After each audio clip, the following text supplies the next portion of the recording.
Sahabat Islam official yang dirahmati Allah, kancah utama peperangan mulai bergeser lebih dekat ke arah Nabi karena kaum muslim terus terdesak ke arah bukit. Seruan perang dari kedua belah pihak, teriakan-teriakan perorangan dan tantangan untuk saling berperang tanding, maupun kepuasan akan tepatnya sasaran anak panah ataupun pukulan. Saat itu Abu Dujana berkata, "Ayo lawan aku, hai anak si Fulan." Abu Dujana mengaku sebagai anak lelaki Quraisy, padahal itu kakeknya. Saat itu seringkali identitas para penantang tak jelas lagi. Ada juga seorang Ansar memperkenalkan diri dengan, "Anggap saja aku pemuda Ansar." Nabi juga pada kesempatan itu sering berkata, "Aku adalah Ibnu Al-Awatiq," yang artinya adalah aku anak Atika, merujuk ke banyak leluhur beliau yang bernama Atika. Namun suatu ketika seorang penantang datang dan berkata, "Aku anak Atik, siapa yang berani melawanku?" Dia adalah Abdul Al-Ka'bah, anak sulung Abu Bakar, satu-satunya saudara kandung Aisyah dan satu-satunya anggota keluarga Abu Bakar yang belum masuk Islam.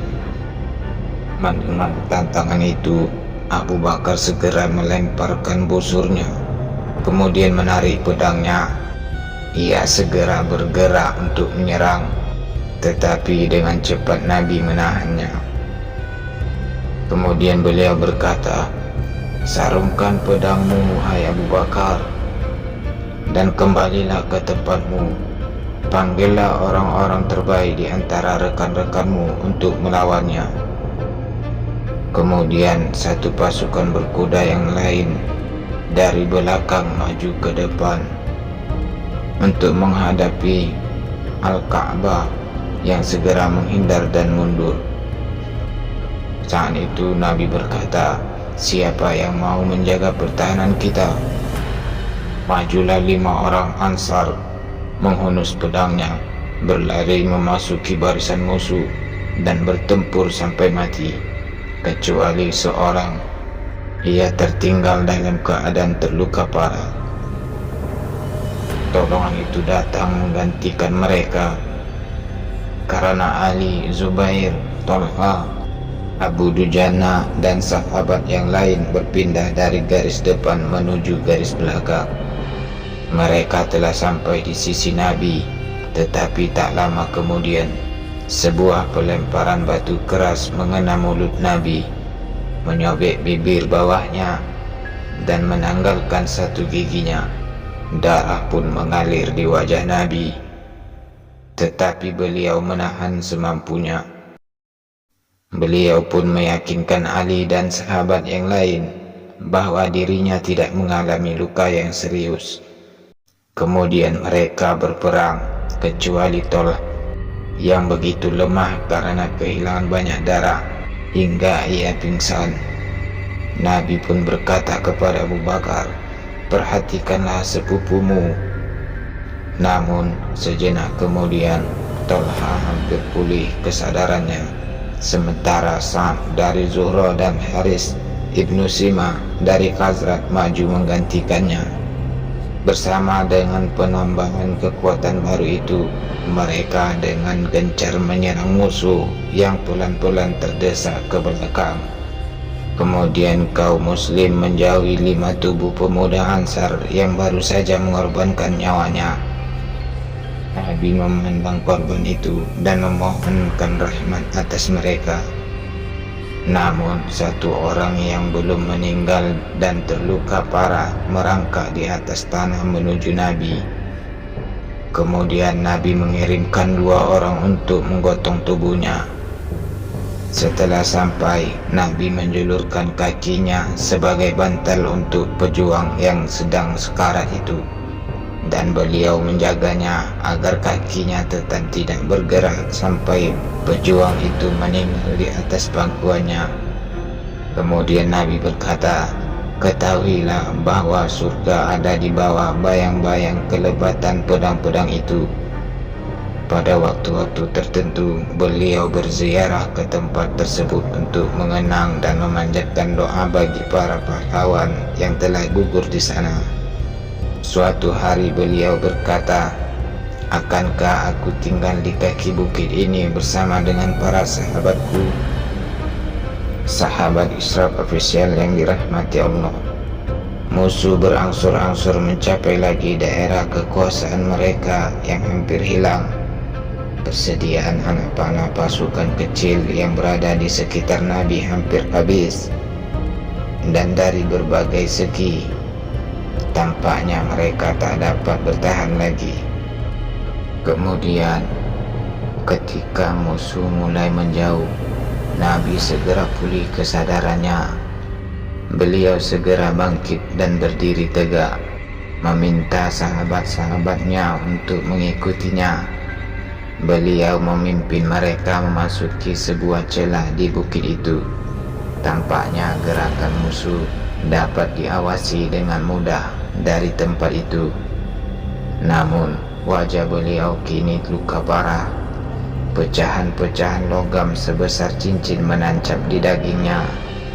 Maka mereka berhenti sebentar, dan Abu Ubaidah mengeluarkan pecahan logam itu satu persatu dengan giginya. Luka-luka itu kembali berdarah. Kemudian Malik dari Khazraj menyedotnya dan kemudian menelannya. Malik itulah yang pernah berkata di Madinah, "Kita memiliki satu dari dua hal yang terbaik."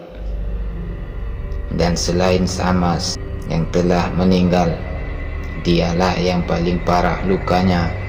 Nabi pun berkata, "Jika kalian ingin tahu orang yang darahnya bercampur dengan darahku, lihatlah Malik anak Sinan." Abu Ubaidah juga termasuk di dalamnya, karena saat berusaha mencabut pecahan logam yang menancap di pipi Nabi, dua buah giginya tanggal sehingga mulutnya berdarah. Nabi berkata kepada mereka, "Barang siapa darahnya menyentuh darahku, api neraka tak akan menyentuhnya." Sahabat Isra Official yang dirahmati Allah, ketika itu saat kelompok kecil itu bergerak lagi di celah-celah bukit itu, mereka terlihat oleh beberapa orang yang sedang berlindung di bukit Uhud. Maka mereka turun menemui kelompok itu. Kemudian Ka'b ibnu Malik berdiri paling depan. Ia sangat terkejut melihat seorang laki-laki yang memiliki bentuk tubuh dan sikap yang sangat mirip dengan Nabi, meskipun langkah lelaki itu lebih pelan. Kemudian setelah sangat dekat, Ka'b melihat kejernihan dan ketajaman mata laki-laki itu yang tak tertandingi dari lubang mata topi baja yang dikenakannya. Maka ia berbalik dan berkata kepada kaum muslim yang ada di belakangnya, "Hai kaum muslim, segala puji bagi Allah. Inilah Rasulullah." Kemudian Nabi menyuruhnya diam sehingga ia berhenti berteriak. Namun kabar gembira itu telah tersebar dari mulut ke mulut, dan orang-orang pun berdatangan untuk memastikan kebenaran berita itu.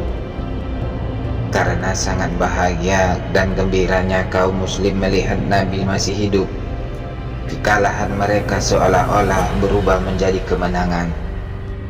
Akan tetapi teriakan gembira Ka'b sempat terdengar oleh seorang penunggang kuda dari Quraisy yang tengah berhenti di dekat mereka.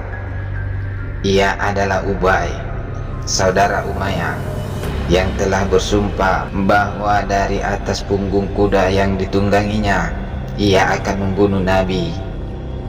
Setelah mendengar bahwa orang yang dicarinya itu telah meninggal, ia segera mencari jasadnya karena ia khawatir jika musuhnya itu masih hidup.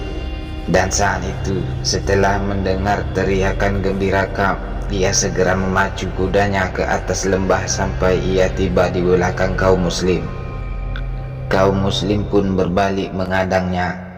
Ia berkata, "Hai Muhammad, jika engkau lari, maka aku tak akan lari."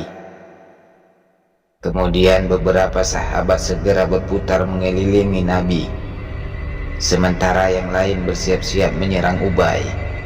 Namun Nabi segera menahan mereka.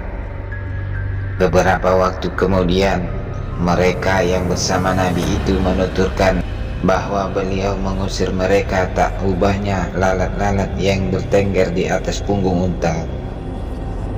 Setelah itu beliau mengambil tombak dari Haris ibnu Simah dan melangkah di depan mereka semua. Kemudian Ubay mendekat dengan pedang terhunus, tetapi sebelum sempat mengibaskan pedangnya, Nabi telah melukai lehernya. Ia melenguh seperti sapi jantan, kemudian limbung dan hampir jatuh dari kudanya, tetapi segera mendapatkan keseimbangan lagi.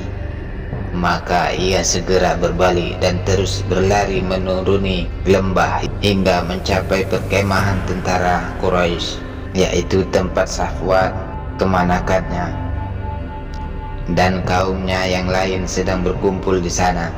Setelah sampai, Ubay berkata, "Muhammad telah membunuhku." Ia berkata dengan suara yang tak jelas lagi. Kemudian mereka memeriksa lukanya dan merawatnya. Namun mereka tahu bahwa lukanya mematikan dan memang sebentar lagi menjadi kenyataan. Sahabat Isra official yang dirahmati Allah, kabar bahwa Muhammad masih hidup mencemaskan mereka semua. Namun Ubay jelas-jelas melihatnya dengan mata kepalanya sendiri. Kemudian ketika Nabi dan para sahabatnya mencapai puncak bukit itu, Ali pergi untuk mengisi kantong airnya dari rongga-rongga bebatuan.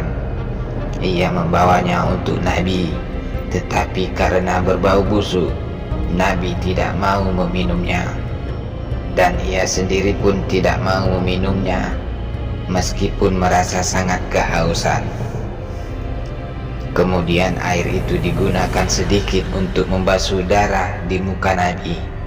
Lalu sepanjang mereka merasa masih terlalu mudah dicapai dari lembah, Nabi memerintahkan para sahabatnya agar pindah ke tempat yang lebih tinggi. Beliau berusaha memanjat sendiri melalui ceruk-ceruk bebatuan, namun tampaknya kondisi tubuhnya terlalu lemah. Maka Tolha merangkak melalui ceruk bebatuan itu dengan menahan rasa sakit pada lengannya yang baru saja terputus, dan menggendong Nabi di atas punggungnya, merangkak hingga mencapai puncak yang diinginkan.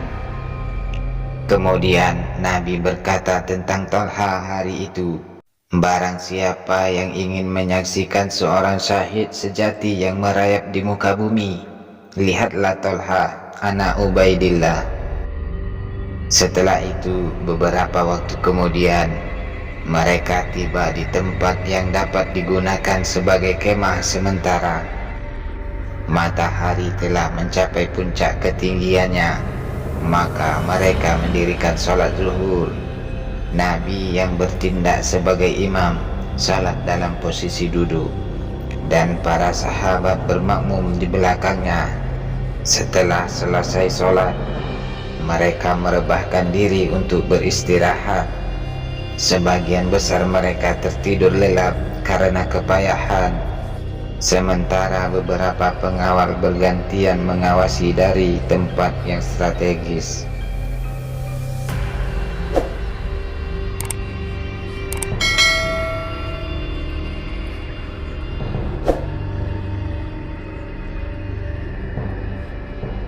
Pagi itu, kaum Quraisy mulai sibuk mencari orang-orang yang gugur dan terluka. Korban pihak mereka tidak terlalu besar. Dari 3.000 pasukan, hanya 22 orang yang terbunuh.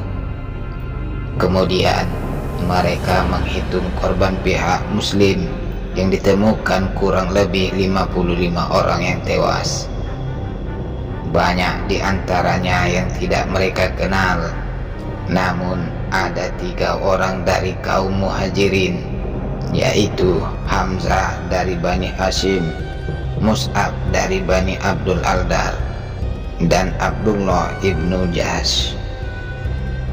Sebagian tubuh yang lain tergeletak agak jauh dari medan perang, baik yang meninggal maupun yang terluka. Mereka berada di luar perhatian kaum Quraisy. Di antaranya adalah Syamas yang masih hidup namun tidak bisa bergerak lagi. Yang pertama-tama mereka cari adalah tubuh Muhammad. Sementara itu, Wahsy kembali ke jasad Hamzah. Ia menyobek perutnya, mengeluarkan hatinya, kemudian membawanya kepada Hindun. Ia berkata, "Apa yang akan kau berikan kepada orang yang berhasil membunuh pembunuh ayahmu?" Hindun menjawab, "Seluruh bagian rampasan perangku." Kemudian ia memberikan hati Hamzah. Dengan spontan Hindun langsung merampasnya, menggigitnya, mengunyahnya, kemudian menelannya sepotong untuk memenuhi sumpahnya dan meludahi sisanya. Kemudian Hindun berkata, "Tunjukkan kepadaku di mana mayatnya." Ketika Hindun menemui jasad Hamzah, ia memotong hidungnya, telinganya, dan organ tubuh yang lainnya. Kemudian ia melepaskan kalung, anting-anting, dan gelang kakinya untuk diserahkan kepada Wahsy. Ia juga mengajak wanita yang lain untuk turut memotong-motong jenazah kaum muslim. Mereka semua menghiasi dirinya dengan potongan mayat kaum muslim sebagai balasan dendam.